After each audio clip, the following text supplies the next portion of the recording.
Turbo cam. Hashtag turbo cam. Guess because hashtag every cam. That's what it should be, right? It should be hashtag every cam. We are live at 6:44. I'm a little bit early. How much stuff I need to get done? I'm sure Bruno's going to come up here and tell me he needs to go outside or chase squirrels or do something. He's like that. He's crazy like that. But how's everybody doing? What I want to talk about tonight is, and the reason that this comes up is because I was talking to Oliver, the young man who won the Nova. I was talking to him about the Z. I have a 71 240, which now is a fairly valuable car. And so I'm wondering if I should do, should I modify it? Should I do things with it? And, I'm thinking, well, if I'm going to do stuff with it, like put that turbo 280 engine in it or put an RB in it or whatever's going to go in it, a V8. If I was doing that, I probably would not want to cut it up, because now it's too valuable as an original 71 240Z. It's probably worth a lot more money just as a stock one. I myself would rather not have a stock one. I would rather have one that has more performance than a stock one, having had stock ones. And so I would want that. And after having that discussion, I started wondering, okay, well, what about the Mustang? Like, I've already modified mine. I've already trimmed, back in the day when Mustangs were just Mustangs, I bought mine brand new and I still have it. But back in the day when we were doing things to them, I cut out a bunch of the inner fender so that I could mount a cold air intake and stuff. And, I didn't care about drilling holes to mount things and all of that stuff. I didn't care about any of that because I figured I was going to have the car, but still, it was that kind of car. And I did a bunch of fun stuff with it. And that's what I liked. And in looking at the thumbnail photo, we have a front mounted air to air intercooler. This one's from the guys at CX Racing, and it's part of their kit that they do for a single turbo or twin turbo or something. And so, but it got me wondering, when that bolts on the way that it does, are guys still willing to cut up like the bumper supports and maybe the bumper, maybe the outer portion of the skin of the bumper and stuff? Are guys still willing to do that? We know that Mustangs have, for a long time, have kind of been the go-to chassis for, it's fairly lightweight. There's a bajillion parts for them for suspension to get them to hook up. Lots of people know how to make those things hook and cook so you can get them to go down the track. There's lots of different swap kits for them. So much so that there's, LS swap stuff and some Chevy swaps, and guys would put big blocks in, all kinds of stuff in Mustang chassis. And so it begs the question, is there going to be a time when guys are not doing that anymore? It used to be, like I was talking about with the Zs, 240Zs. I remember the whole time I had my 260, I wanted a V8 in it. I mean, I wanted to, I got the book. I got the book. So this is going to make it happen. But I wanted a V8 in it because the only thing cooler than a 240Z would have been having a V8 in it. I don't know why. I didn't know anything about stuff back then, and I didn't have a lot of modifying experience or turbo experience. I should have just put a turbo on it. It would have been a lot easier. Done a fuel injected one with turbo and that kind of stuff. But long ago when we were looking at turbo stuff, it wasn't a viable thing the way that it is now. Turbos were much more expensive. They were exotic.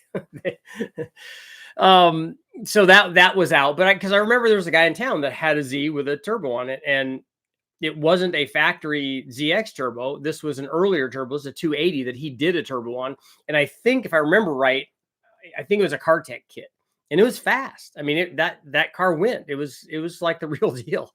It was obviously a lot faster than I had side drafts and a cam and that kind of stuff on mine, but his turbo was way faster than that because of boost. And it just got me wondering, well, and I remember when I was doing in the Z, I remember even back then on the 260, I was thinking, okay, well, I want to get a cold air thing to the side drafts. I had Webers on it. So I built an air box, because as you do, and I even had it chrome plated because it's, so it's fancy, looks fancy under the hood. And then I had a ducting to run air up because we wanted to get air from in front of the radiator, not grab all the hot air, particularly on that because it's not a cross flow head. So, you get radiant heat up, from the exhaust, which is on the same side. It's literally attached to the intake manifold. So not good.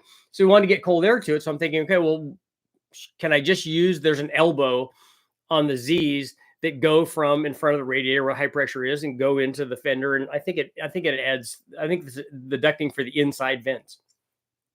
So I could take that off because I'm like, I don't care about that. I care more about the engine getting cold air. And so we can make it out of that. It wasn't very big though. So then I'm thinking, well, should I hole saw it? And then I'm thinking, well, if I do that, that's permanent. Because unless I re-weld that piece on there to fix that, I've got to take out spot welds and everything to that's essentially the radiator support. So if I'm ever going to, I wasn't thinking about restoring a 260Z, but a 240, you definitely probably would think about doing that because it's, you know, they're getting to be money now. So those are all considerations, and we know the Z is there for a lot of guys don't want to modify the early ones. In fact, when I was talking to Oliver, I said, you know, I probably shouldn't do this. What we're talking about doing, I shouldn't do that to the 240, even though it's light and I like it better. I like the body style. I should probably just get a 280 and do it to that because it's, you know, it's a 280. It still has all, you know, all the similar things, similar kind of body style and stuff. It's got a little heavier bumpers and all that, and that's all fine. But it's not like I'm ever going to have a shortage of power. You know, if we're going to put a turbo 280 motor in, especially a modified one with an air-to-air intercooler and all that stuff, it's not going to have a shortage of power. I'm never going to be drag racing it anyway. It's not like I'm going to be going, oh man, this thing runs, you know, runs 10 O's, but I want to run 990s. You know, it's not going to be that at all. It's just going to be a fun car to drive around. But just like, you know, you don't want to modify that, and I would rather get a 280. Are the Mustangs going there? So let me know in the comments what you guys think. In fact, this will be our poll.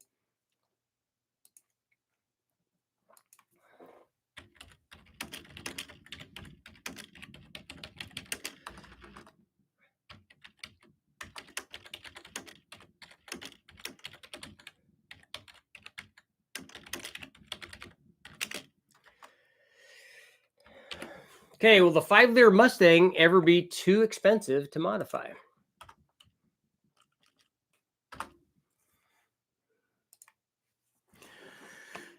I'm curious. Is it becoming? I remember the first time reading about there was a company that I knew, a guy that I met that had a company that did restoration stuff for a 5-liter Mustang. I'm like, 5-liter Mustang's brand new. He's like, no, it's 20 years old when we were having this conversation. Like, oh yeah, it's not like brand new anymore, right?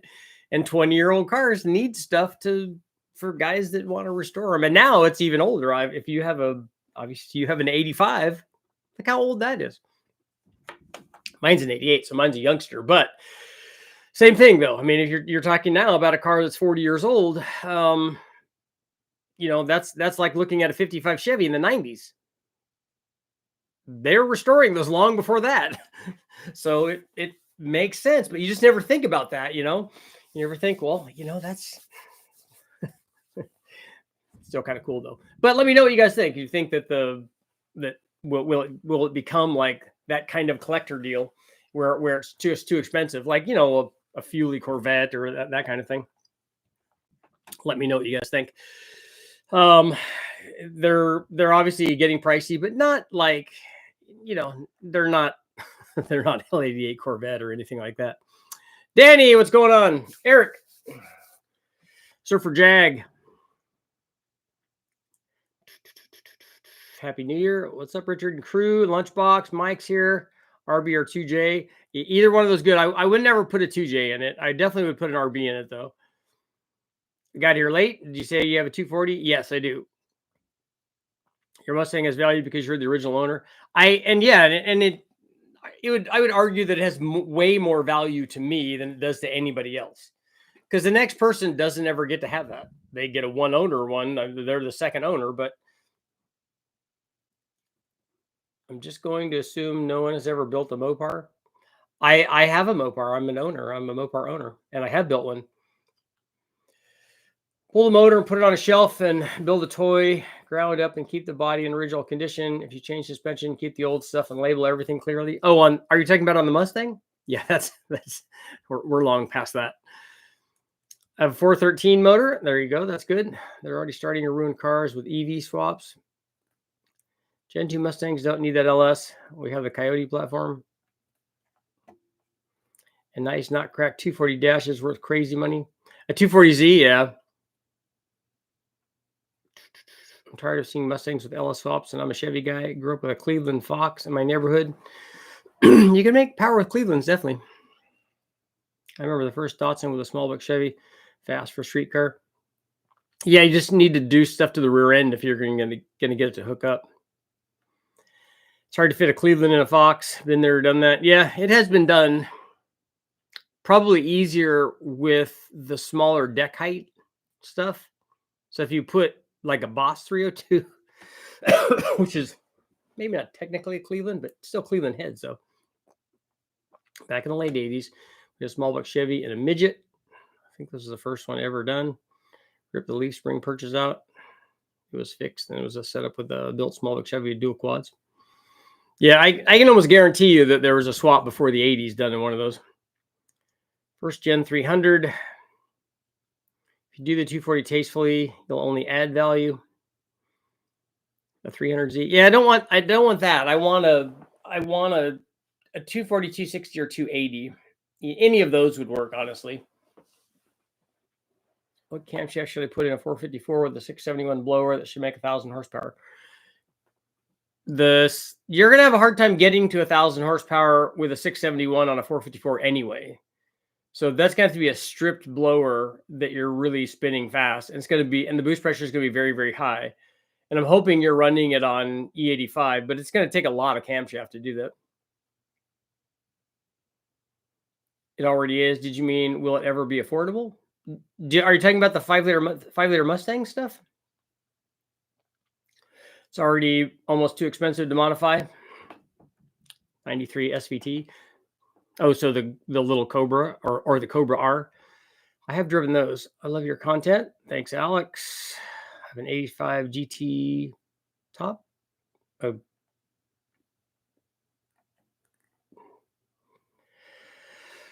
There. I love the content. Let's see. Wait, you mean the Fox 5-liter? Yeah, no, not Coyote. Coyote's not a classic. They're everywhere.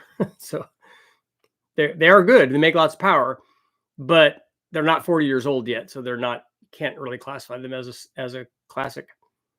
Look at the super crazy expensive, but still modifying like crazy. Okay, and RBs also, Skylines and things. Clean Fox will be expensive. I already have one, so I don't have to have a clean one. I'm the original owner. I bought it in November of '87. You just made me feel old. Clean Fox starts at 12. That's what I bought mine for new. They're very hard to find. Still original. So many have been modified. Some things that can be easily returned to stock. Oh, so you mean the 240? Yeah, that's a good car. Can never be one owner again. That's right. Price not a decent notch. Mine's a notch also. I have one that's sat for 26 years and has less than 90,000 miles on it. Nice. Talking about Fox bodies, know the price of heads and managed systems are coming down. More parts are readily available. Those spotless cars on Barrett Jackson are nice. I have a friend of mine that I know that has one that's just looks brand new. It's amazing. Trying to buy a Fox for 4 years that sat under a tree and they won't let it go. Built a couple of Mopar big blocks 30 years ago. How do we get diesel numbers out of an LS? You don't. You just get a diesel and then use the diesel for what the diesel is supposed to do. Compressed air supercharging. What's the story? How do they work? Any positive to them? Yeah, there's all kinds of positives to them in terms of the performance envelope.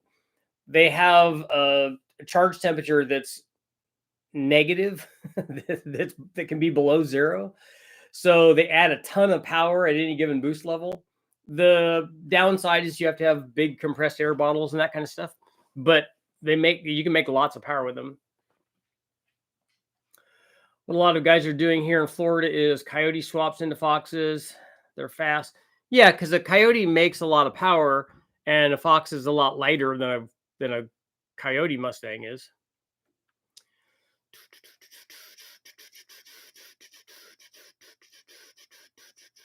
There's something to be said about Cleveland. Even premium LS builders are using the Cleveland main size in their custom blocks. Okay.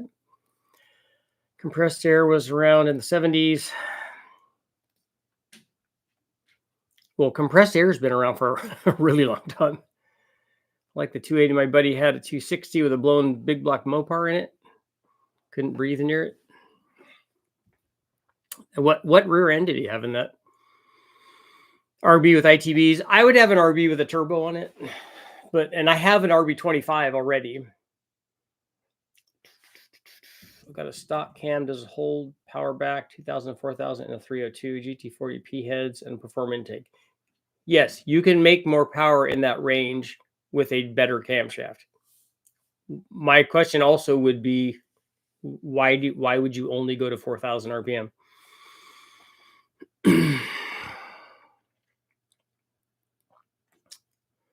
Full throttle switch, block off intake tube, and compressed air valve opens. Full throttle switch, block off intake tube, and compressed air valve opens. Okay, we did that right. Okay. Yeah, I know. I was there when they tested. I know what it does.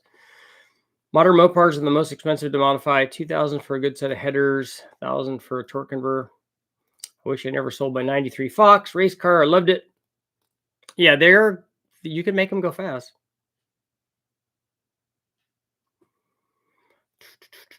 Maverick Billboard 1995. Yeah, they have some of those at West Tech from like the 50s and 60s. 9-inch narrowed in the 260. Okay. So it was a solid axle rear on the back, not a IRS anymore. As a dude born in 85, I'm a classic now. I can't wait for my high school reunion. That you're officially a classic now. But do you need to be restored? That's the question. Have you modified a Coyote? Yes, I modified Coyotes like as soon as they came out. The day that they came out, they sent me one. And I did a bunch of stuff back in late 2010s and early 2011 is when I had a crate motor on the dyno.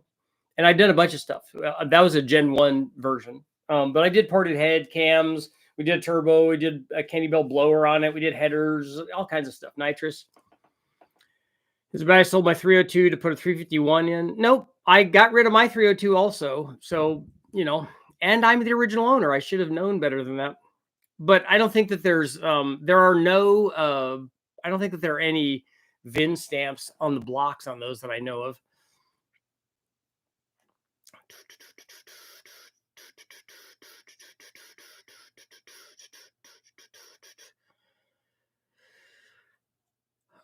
I like a good Fox body. Used to know the guys at AMP Performance here in Phoenix. They built some nasty Fox bodies. I worked there for a week when I was 17. Do you like the Pro-M fuel management for the Fox body or have any opinion on it? Are you talking about the Pro-M mass air meters? I wasn't aware that they had fuel management. Are you talking about an FMU or what is it? All the Pro-M stuff that we did was a calibrated injector and then the right injector size. So you have we had a meter that was calibrated for 36-pound injectors. I still have it. And 36-pound injectors. When you put those together on your stock EEC4, it worked really good. 302 stage 1 cam, do you think is perfect for the street or falls on its face up top? No, I don't think it falls on its face. I think you have to tell me what exactly the specs are on the stage 1 cam that you're talking about, and then also what the other things are. Have you tested Todd Warren cams? Are those LS cams or 5-liter cams or Coyote cams? What are they? I'm not familiar with that name. Coyote is a 302, but with pro mod flowing head. Well, not pro mod flowing heads, but good heads. Let's say LS flowing heads. And love turbos, stock block, and internals up to 3,000 horsepower. No, that's not accurate. The only stock block that's gone to 3,000 horsepower, and it's only the block, is not a stock block. It's a modified sleeved block. And then none of the internals were stock. Probably not even the crankshaft, but certainly not the factory pistons or rods or any of that stuff. 4.6 in my 07 GT makes 550 at the crank with my supercharger, water methanol, more power than a modern Coyote and more power than a Shelby up to 2014. Okay.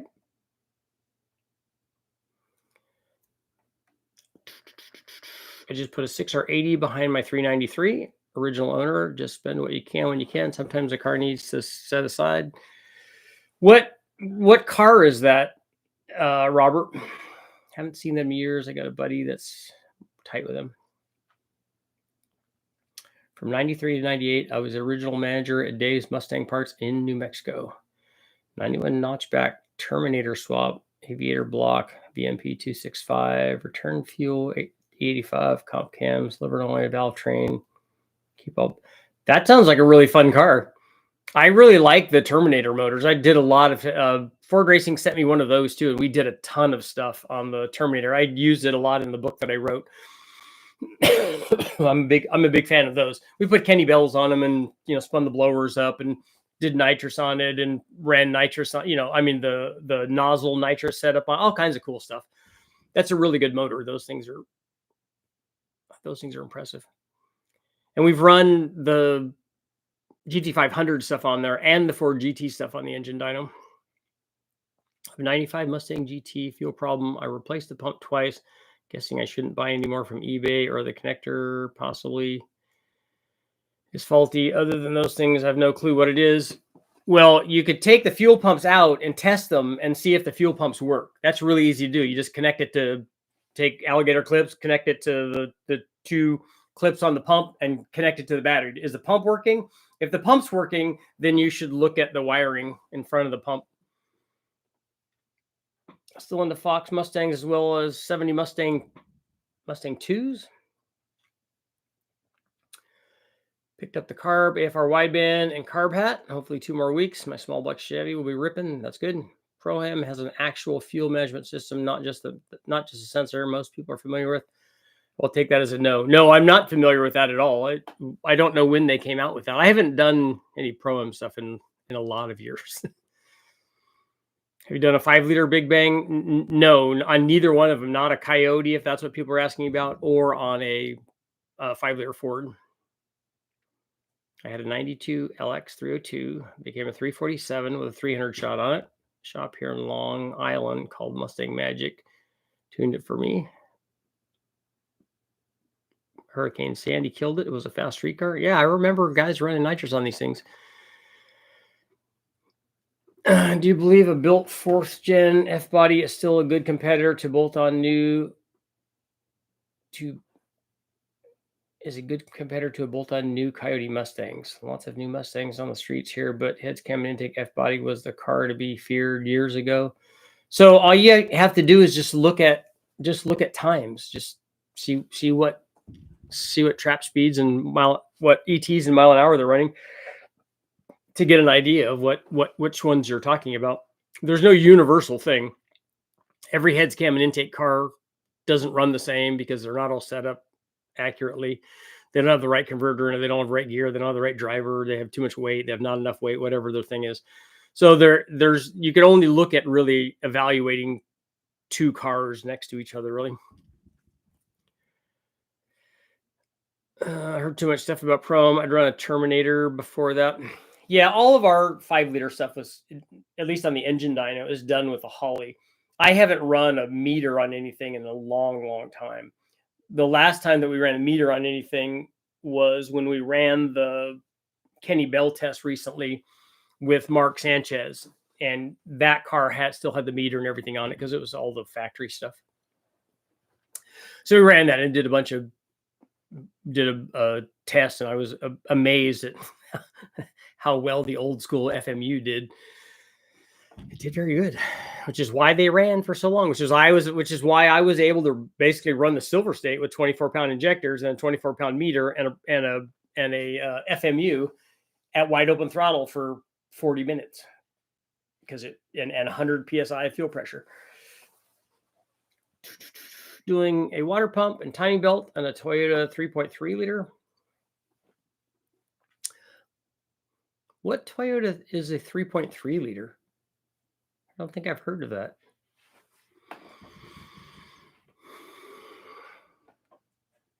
How's our poll doing? Will the 5-liter Mustang ever be too expensive to modify? And I should have had a second O in my 2. Just writing stuff too fast. Pro-Am EFI works well once you use a different WB setup, and the mechanical side of your setup is in great shape. What's the WB? What's the top speed of my Fox Mustang? The fastest I've ever been clocked at was 193, I think, at the Silver State. Oh, wideband. Okay.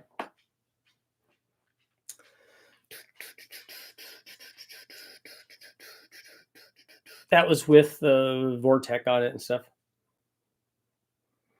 I think that was with the R trim on it.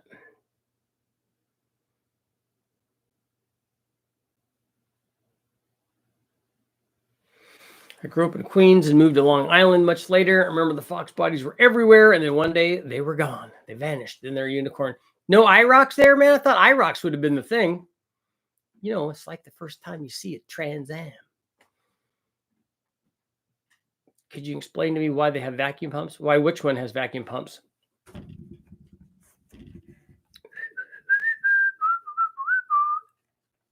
Hi, baby. Sam Hager. Hello, Brady. What are you doing? Huh? You gonna come lay down up here? Here, I'll move these out of the way. I'll move these out of the way because I know that you're not gonna want to read, but you can lay down. Oh, I can. Oh, that's it. That's a scary blinking light, huh? That's what happens right before bad things do, huh? That's all the lights in the scary movies, huh? In the scary movies. Silver State 2 miles. The Silver State is 93 miles, something like that. 91 miles. It's a long time. 1988 Ford F-150 302 fuel injectors won't fire, have a spark, fuel will not start. So check and see if you're getting a signal to the fuel injectors. If you're not, then you got to go look for why you're not getting a signal. Big cam, no vacuum pump, no brakes. Bruno the Ninja's here. That's not Bruno. That was Brady. Bruno comes up too, though. I got to make sure that they... Okay, you're okay. They come up, and if my son leaves his door open, they go and grab whatever they can, a sock or something. I had an HO Camaro with a cam, built trans, an L69, HO 305. It's in a van.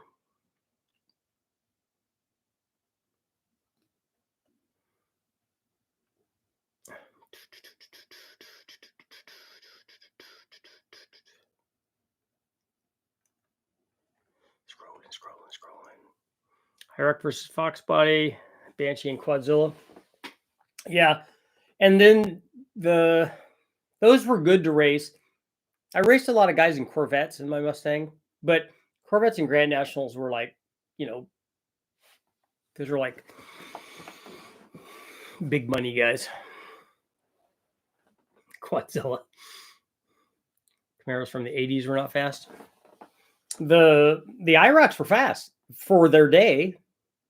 They were as fast as the Mustangs were. I think it's engine code 3MZFE. Nothing to be excited about. Just big job in a tight place. What year car is that in?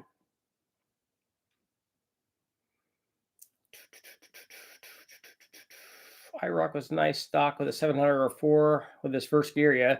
And the thing that's nice about those is like with the Mustang, is that when you stomp on the gas of a tune port motor, it felt like, oh man, this thing's gonna be getting with a program. And then it's like, well, actually, that was all of it. That 4400 was all of it. Crossfire injection, yeah, I'm gonna be running that pretty soon. Although I'm gonna have to modify the crossfire injection because I'm not going to be able to use the injectors that they have in there. I'm not even going to be able to use big versions of those kinds of injectors to feed the kind of motor that we want to run, because I don't want to run it on a 200 horsepower small block. Mustangs, pound for pound, the faster car, even with a 350 built, just bolt on for that Stang. Yeah, you can argue all that you want, but if you look at as somebody who went through this and looked at both of those cars to buy one, and I end up buying a Mustang. But if you look at what each OEM offered, they were very comparable in everything that they did. The Camaro, I would argue, especially the 1LE stuff, had better brakes and had better handling, because I raced against them on the track, road courses. But for acceleration and stuff, they were both very comparable, if you did the best of everything that you had available to you. My grew up had a 502 crate motor and a pickup. Race Mustangs all the time. Yeah, that would be sneaky. 42-pound Mustang injectors and a Dodge Ram. I remember as a kid going on a cross bay and seeing a black notchback, taking everyone's lunch money until the Grand Nationals showed up. Grand Nationals could be made, and they were fast to begin with, and they were really comfortable and they rode nice, but could be really fast. Really like the early 90s Firehawks. Yeah, those are hard to find. Both had service with Oregon Police. Yeah, I think that the Camaro was faster than the Mustang was for top speed in the highway patrol stuff. Trans Ams had 350s in them. Yeah, and formulas you could have in both of those, but you just couldn't get it with a manual trans.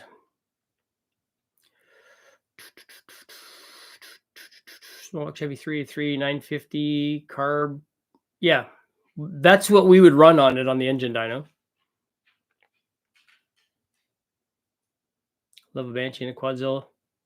I'll have to ask Jimmy. He let me go out when I went out to see him back when they had HP Performance, and we went out riding quads, and so I got to jump one of his. It was pretty cool. It might have been a Banshee. I'll have to ask him. 87 Regal, most comfortable car I ever owned. Firehawks are getting expensive. Those were rare.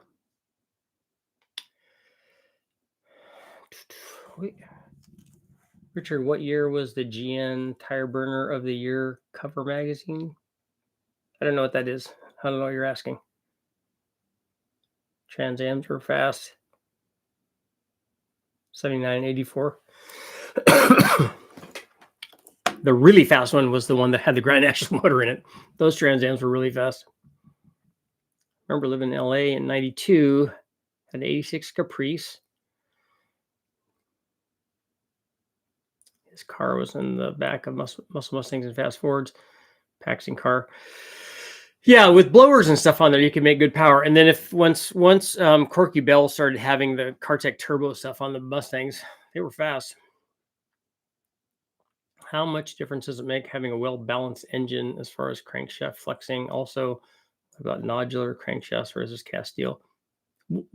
Your rotating assembly should always be balanced. So there isn't a good balance and not a good balance. It should always be balanced. If it's within a half a gram, that's good.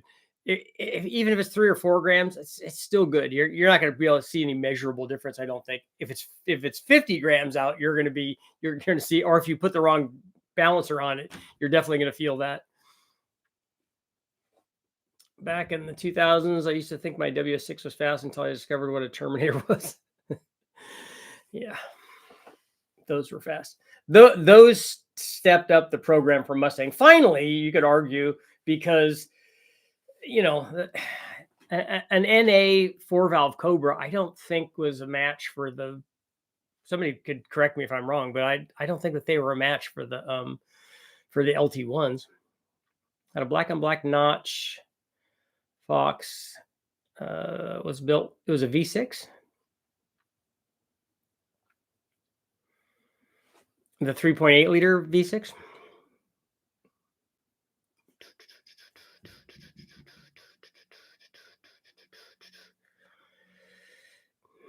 Built block with stock cam on high compression and boost with methanol injection and a crazy intercooler. Are you asking whether or not you should do that? LS swap a Fox body. 100 gallon per hour Walboro. I don't see getting diesel numbers. I don't know why you're wanting big torque at 2,000 RPM. You're going to break it if you try to do that. If you try to do 800 foot-pounds at 2,000 RPM, you're going to break it. I also have the pleasure of owning a 93 red gray. Oh, Typhoon. Yeah, that's also cool. The next year, I got a Kenny Bell 1.5. SCT. Don't put Chevy parts on a Ford. In 2000, there was an 84 Camaro with a 396 and a blower that used to be trailered to the street races in San Diego. They did a lot of street racing down there.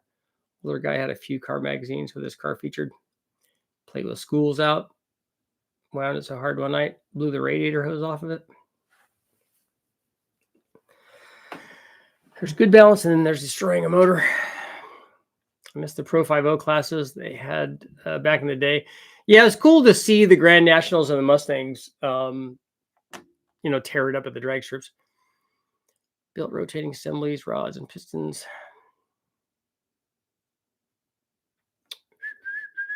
Are we talking about the OG 5-liter? Yeah. If I mention 5-liter, I'm never talking about a Coyote. There's only one 5-liter. And that's not the original 302, like a Boss 302 or the original 302. It's only the 5-liter. I call those 302s, and the Coyote, I call them Coyotes. Typhoon and the Cyclone, those are both cool cars. Brake is the risk we all take. Yeah, I'm 100% for you doing that. But if you're asking my opinion on what will happen, I'm giving you my opinion on what will happen. If you want to have 30 pounds of boost at 2000 RPM and you want to set it up so that it does that and it makes like all of this gigantic torque for a block that was never designed for that's not a diesel engine, and you want to do that, dude, I salute it. I'll be there to watch it. I think that's awesome. Pretty sure what's going to happen, but I want to see it happen. For Lightning 42-pound injectors, what are you asking about? Are you asking a question about that? Or are you just saying that they fit? Or you got to give all the information there. Is your Fox, if you want to go fast, cheap? Or are you asking if mine is? Have you ever put a Terminator blower on a small block Ford? I have not. The Terminator blower is, I think, maybe a little more problematic than the other stuff. Only because of the intercooler, the way that they bolt that on and stuff. But I haven't. Mark Sanchez has one of those, and we were looking at it. But in what we were doing before, the M90 was a better choice, and then the 122 can also be done, and I showed videos of that.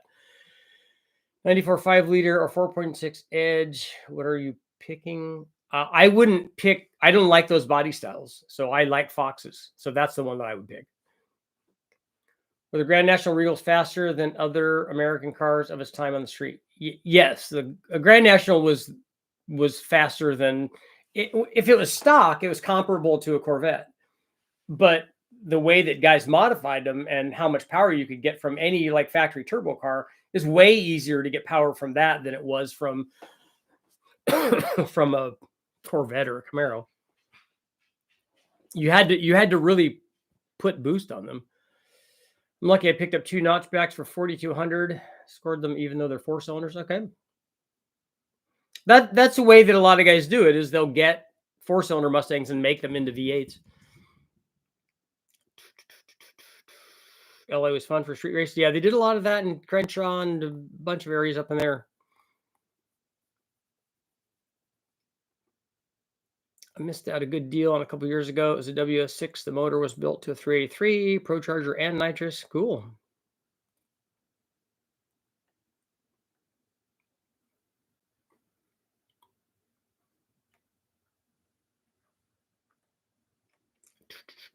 I'm going to get a 427 FE Ford. That would be good.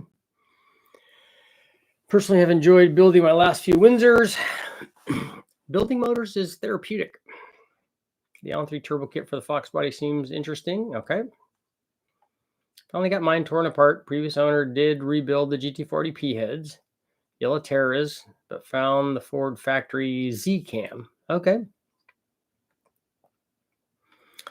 I had the pleasure of consecutively beating a Grand National NSX with my 72 Camaro NA Stroker 383, stock looking quadrijet with all stock covers with 276 gears. That seems unusual.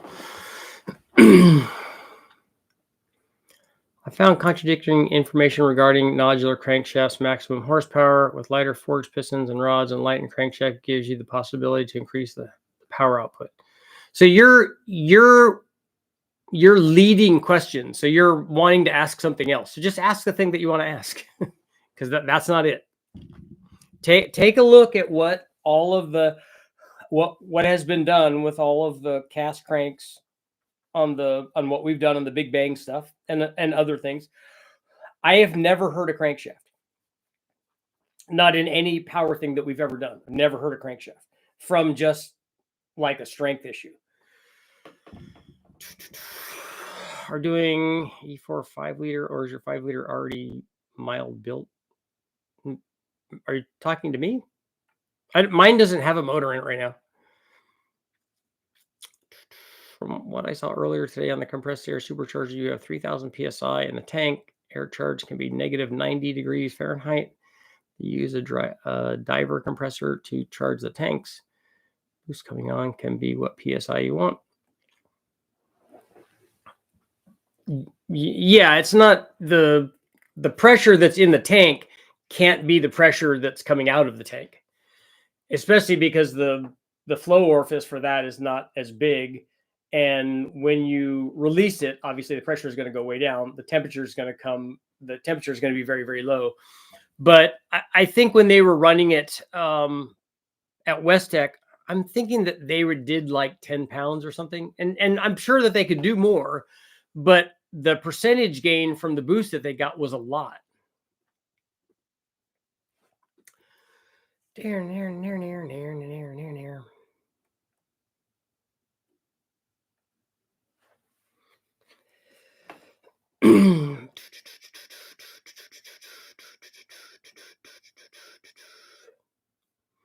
there any chance I can get your rough sketch design of your LS pickup for the 2.2 distributor? I need that PC as I'm installing a Terminator X on my 84 Dodge Daytona single point. Yeah, we're not 100% sure that it works, but I don't need you to give a rough sketch. I can just show you a picture of it. Grand National versus Mustang shootout. I'm sure that's supposed to be shootout. Proved everything. What did it prove? Once us Fox guys got turbos, it was the end of the era. I said, no, accidentally. Got to remember, old muscle cars were worth nothing at a point. Yeah. No, that's true. They're all, if it's a 3 or 4 year old car, it's just an older car. A 10-year-old car is just an old car. After they started getting really old, that's when they started getting revalued. Richard, I had 2 V8 donor cars, but they were trash. One thing guys forgot are the K members are different where the control arms mount. Wish I would have gotten into a G body. Who wishes they bought a Grand National? I want the T-type. Yep, Fox. Cheap cars require cheap motors. Just amazes me why Fox have all the LS motors. Am I looking for build ideas for what, Nick? What are you asking about? 72 Camaro 383 versus GN 273 gears. Yeah, nope. It seemed like you do almost nothing to a Grand National, and then it went 12s. Have you watched Neo Mustang about flipping piston location, something along the lines of installing them backwards with net 15 horsepower due to allowing the piston to sit higher at TDC? Yeah, that we did the piston flip thing already, and we already know what that does. That's somebody not knowing how to test. We'll be delighted with a Cuddy. Yep, because Foxes are small and lightweight. They just need a good motor. The Cutlass will cost as much as a Fox. I know it probably doesn't bring the views with the LS videos bring, but just curious if you have any plans to revisit the Buick. I would like to run the 455 again. Are you a fan of rock arm stud girdles? You ever use them on the dyno? We have used them. I think that the only place that I've ever used them are on small block and big block Chevys. I don't ever remember. Hi, what are you doing? I haven't ever used them on an LS. I don't remember ever using them on Fords. Huh. I didn't do that, did I? I did not. Hello, what are you doing? What are you doing? Your brother came up to see me. He did. He did, huh?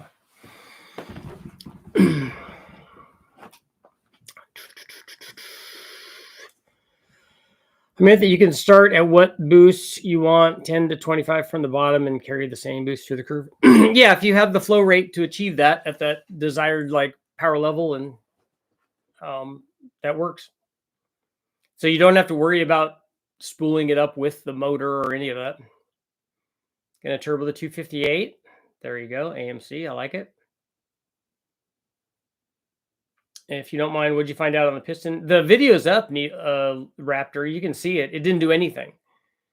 We did, in fact, we did that for Engine Masters. That's actually why I bought that motor. I was on with Uncle Tony had me on his live feed and was telling me about that. I said, "Oh, that'd be a really cool thing to test. I'd like to see that work." And I said, "I'm going to buy a Mopar. This one was a 360 Magnum. I'm going to buy one and I'm going to try that." And he's like, "Okay, cool. Yeah, that'll be good. That'll be good to test it." And then we tested it, and it made this much horsepower. It made nothing.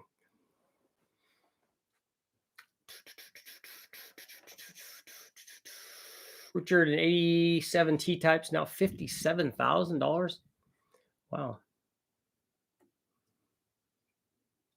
What power does aluminum 5.3 make? The most it's made NA so far is 540. It won't go in that configuration. It's made. We've run it with a turbo too, but it's going to get forged pistons and stuff in it. Two-door Malibu. You mean I had 7 of them? That's a lot. I appreciate pictures of the fabricated 2.2 distributor. I can also actually prove yours works on installed engine in a car if you like.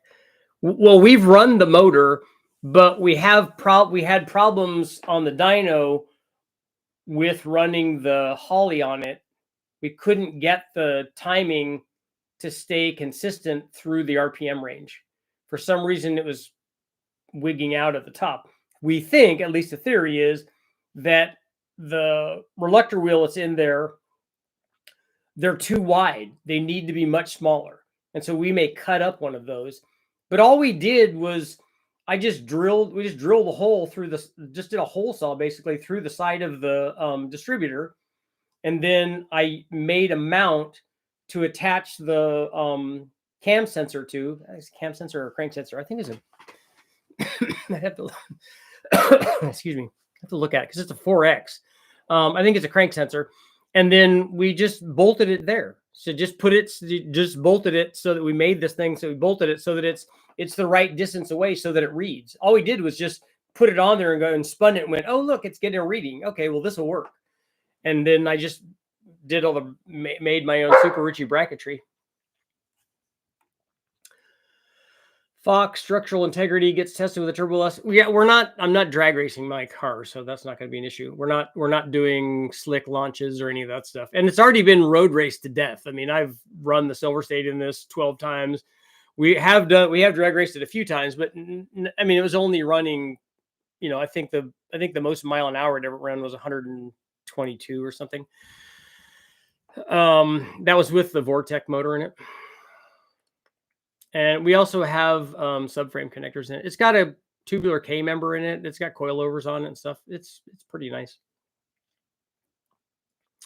The real advantage of a Fox is good port EFI and more importantly, an 8.8. Yeah, mine still has the stock 8.8, and I think that it still has 308s in it. Also, the piston has a thrust side. They need to go in like they're designed. Well, they're just changing the pin. So they're changing the side loading, but that's not where I'd go look for power. And it's definitely not going to be 15 horsepower. Seriously clapped out, had a few hopped up Astrovans. Fox needs torque boxes mods with those connectors. Seems extremely nimble, but sketchy. The only thing I broke on mine was we broke an upper rear control arm. Bushing came out and it makes for snap oversteer. It's not fun. Do you prefer I-beams or H-beam rods when considering boosted stroker like a 347? I think either one of the connecting rods are way beyond what the strength of the block is, so I think that's not a consideration. What size valves do you put in GT40 heads for optimal performance? I don't know. I don't know if people do valve size upgrades on those. Probably a 194, I'm thinking, but I don't know what else will fit in there. And then if you were to do that, you would have to make sure that you ported it and had a seat that would accept whatever size valve that is, and then see where that valve size is, how close it is to the wall. You'd have to look at a lot of stuff. Honestly, I wouldn't do that. I would get it. I would spend the money on aftermarket heads before I would do anything like that.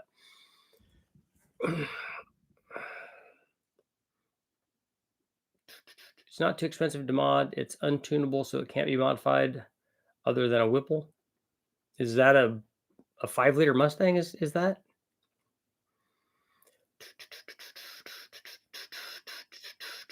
Make kits for putting 8.8s into G bodies. Singular twins for the Fox. We'll run a single just because when we're doing turbo testing, because we want to test these turbos. But I would like to try twins on it too. I paid $60,000 for my GT. Have 10,000 in mods. Already getting to boost yet? I need tuning. What GT are you talking about? 1.8 and 155 is good for a GT40. Small block Ford Big Bang. I would like to. We could try a 5-liter Ford Big Bang. I would be more excited about the 462 valve Big Bang. Oh, and S650. Yeah, we're not talking about Coyote. The 5-liter that we're talking about is the early the 80s and 90s 5-liter, not a Coyote. Knowing the blocks are known for splitting, have you tested engine girdles to prevent the other? Yeah, a girdle doesn't stop it from cracking because that's the other direction, so it doesn't really help it. You'd need to strengthen in the valley actually. I'd put huge heads on a 306 and pick it up with a Kenny Bell. Solid rollers or a big hydraulic roller. Yeah, it just depends on how much kind of power you want. A used GT40 head is not a good idea anymore when a good used aluminum head is way better. Yeah, I like aluminum heads better anyways. But for the guy that wants to just go down and get better heads, like he wants to get heads that are 30 horsepower better than a stock iron head, that's a good deal. But not doing that and then go, okay, well, now I need to make this one super bitchin'. So I need to put big valves. I need to port it. I need to change the seats. I need to cut it for different springs, yada, yada, yada, yada. I wouldn't do any of that too. I wouldn't do that to any iron head unless I was in a class where an iron head was like a must have. What rear gears came in a 5-liter? In the 5-liter Mustangs, 273s, 327s in the automatics, or 308 was optional from the 273 in the stick cars. I'd like to have another Maverick or a Fairmont. What ignition box we're using? I have the Mopar 5-pin ignition box out of an 83 Dodge Omni. It allows a static timing to be set from idle all the way up to 7,000. We're not using a Dodge anything. The only thing we're using is the distributor.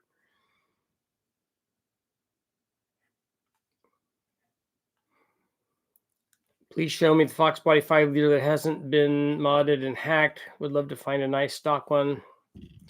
Does WestX still have a compressed air supercharger you can play with? No, they didn't have it. The people from that company called Compressed Air Supercharging brought their system over and did a dyno test there.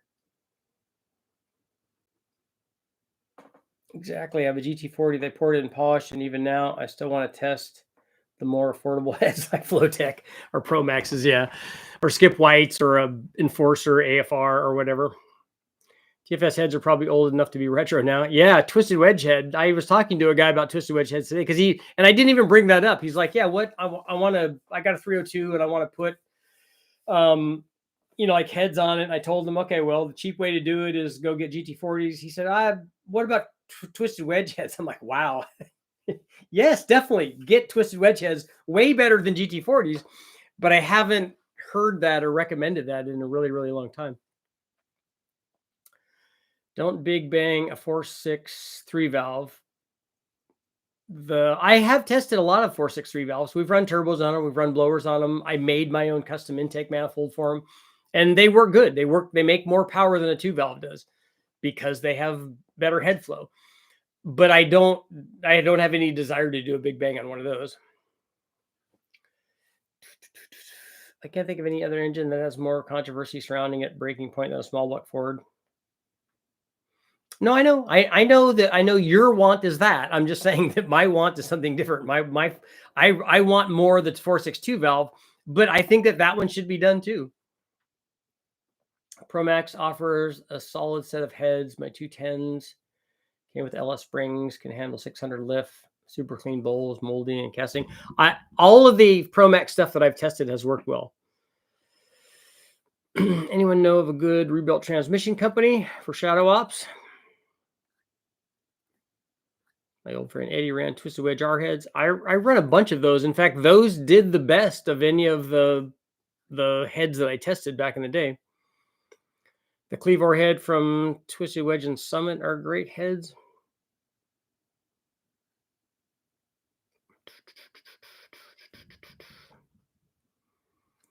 Victor Jr. Are you talking about Victor Jr. heads? Victor Jr.'s were not really a player in the ported versions of those. Did obviously a lot better, but they were kind of a medium place head compared to all the others.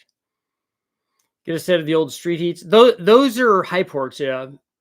And we did test a bunch of those, and those are the heads that I had on my Mustang originally. I had the TFS KPI heads on there, so they had their own stamping on them when Chris was doing some sort of deal with the Trick Flow guys from back in the day. Will the 5-liter Mustang ever be too expensive to modify? 66. We got 2/3 and 1/3, mostly saying no. Throwing shade on the Fox.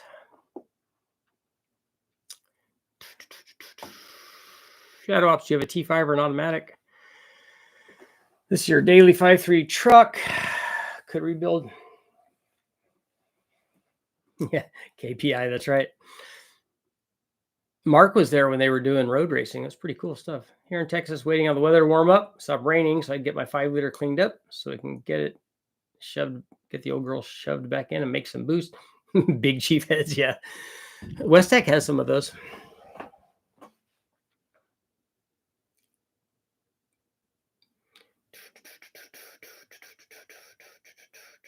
Oh, I was going to ask.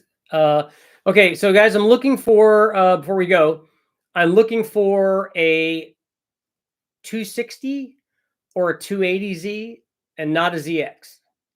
So I'm looking for a cheap one, preferably one that doesn't have a motor or has a blown up motor that I don't care about. That'd be good. It'd be cool though if it had a transmission, because I need a 5-speed transmission for a Z motor. So I'm looking for that. I'm also looking for a T56 for an LS. So if anybody has any of that, please let me know. I'm interested. I could spend as much as several $100s on either one of those. Does rewelding the spot welds on the torque boxes a 5-liter worth of time, or go Team Z? I don't know what Team Z is, but it will strengthen it if what you're doing is ripping out the spot welds. If it's just tearing the metal, that's not going to do anything. We boxed in when I was racing my Mustang. We took the stock control arms in the back and put plate steel on them and kind of box welded those so that they didn't, twist around. It stock bushings in them, so I think that the bushings were probably the thing. I'm down to the ignition only. Everything else is installed and ready to fire. There are new LS3 Trick Flow heads, 280s. I hope you test them someday. I don't think I have a motor to test like bigger Trick Flow heads. Maybe Brian Tooley can test. Maybe they have something that makes a lot of power. I have no place to do a rebuild. Need a quick turnaround. I have a 93 Mustang with a Ford Lightning GT40 heads. I heard there's GT40P heads. Yeah, there are both of those. And if you go to get an Explorer, The year Explorer, that a 5-liter Explorer that you're looking at, they offered both of those heads, but yours on the Lightning are GT40s. And one of those isn't better than the other. Honestly, I like the GT40s better because of the exhaust port, because of the headers that you use. There's something funky with a P head.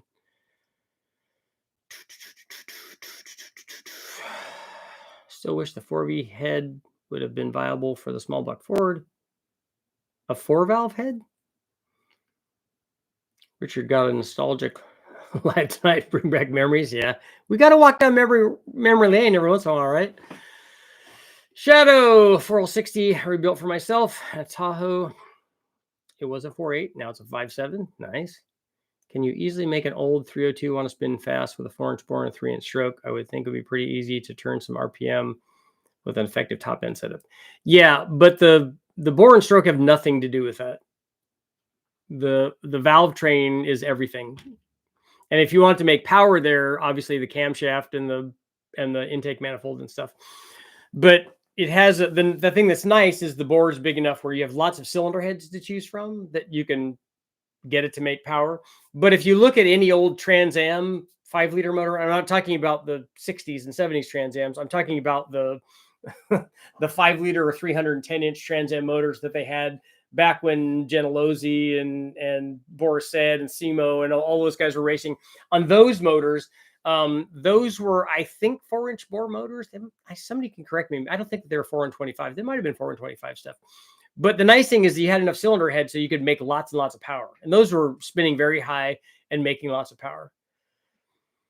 What do you personally feel is the cause of the small block Ford failing RPM 50-ounce balancer? I don't know. Somebody was saying that an internally balanced one won't fail. But if you're going to do an internally balanced one, you're going to be changing a bunch of stuff on it. But I don't know if that's better. A 50-ounce balance, I don't think is ideal.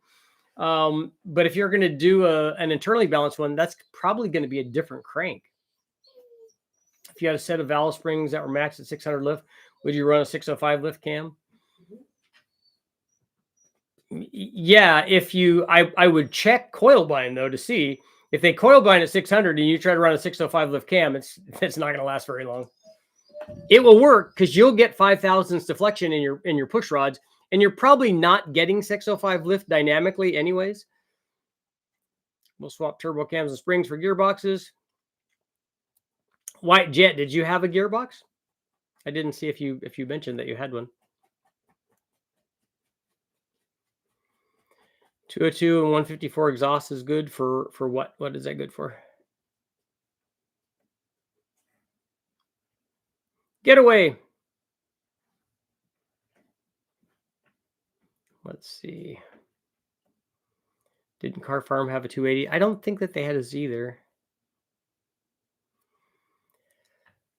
Maximum Motorsports endorsed boxing the stock upwards with their lower control arms. I like Maximum Motorsports stuff. They did a really good job. They did a suspension setup on my 98 GT that I bought, and they did a great job on it. The thing drove nice and handled great. What cam would you recommend for a turbo 5.3 with 243 heads and a manual transmission in a car for around 500 horsepower? Is it a turbo 5.3? If it's a turbo 5.3 and you only want 500 horsepower, just leave the stock cam in it.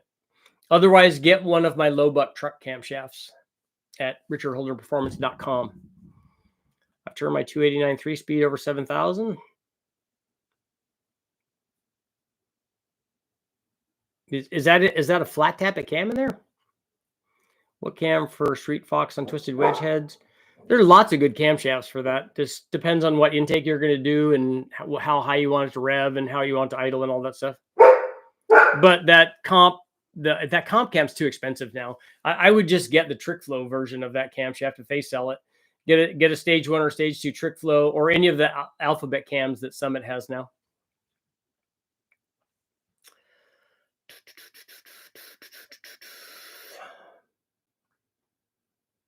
I hear the GT40 had useless valve springs.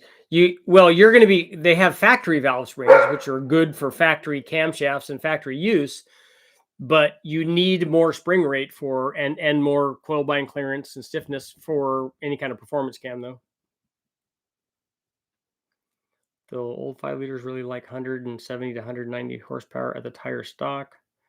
There are ways to modify while keeping the appearance of a stock, but not getting whooped by a minivan. Okay.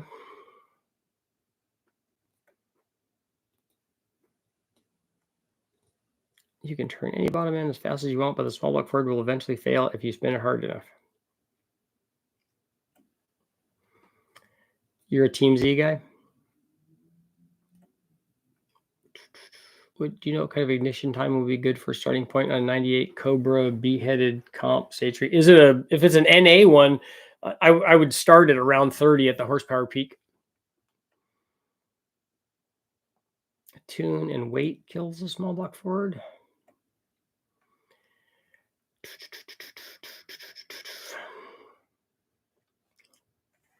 $260 would be easier and cheaper to buy in the US. I had one, but I don't know what the pricing is on those anymore.